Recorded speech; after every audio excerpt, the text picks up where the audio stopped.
Jeune homme de 17 ans, il s'était donné comme mission d'éliminer l'homme le plus puissant de toute l'Europe.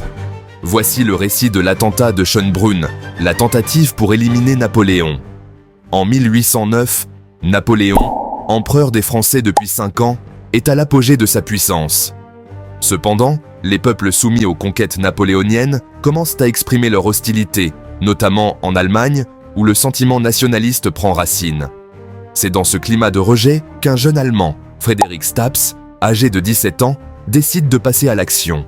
Profondément influencé par la montée du nationalisme allemand, il considère Napoléon comme un tyran ayant humilié sa patrie. En octobre 1809, Napoléon séjourne au palais de Schönbrunn, près de Vienne. Staps décide de profiter de l'occasion pour l'approcher.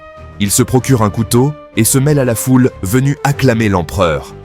Le 12 octobre, lors d'une inspection de ses troupes, Staps tente de se rapprocher sous le prétexte de lui remettre une pétition. Son comportement attire l'attention des gardes. Lorsqu'il fouille le Staps, il découvre le couteau dissimulé sur lui.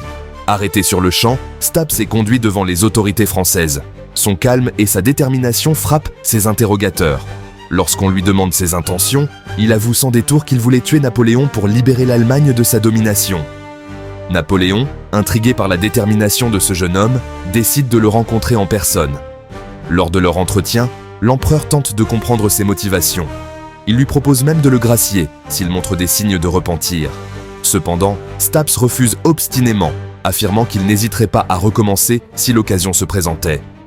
Face à l'inflexibilité de Staps, Napoléon ordonne son exécution pour tentative de régicide.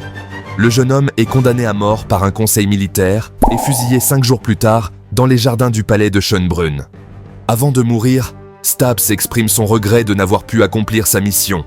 Pour Napoléon, cet attentat renforce sa méfiance envers les peuples qu'il gouverne et illustre la fragilité de son emprise sur l'Europe occupée.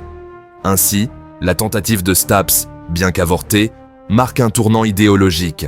La guerre contre Napoléon n'est plus seulement une lutte entre États, mais devient aussi un combat nationaliste et populaire.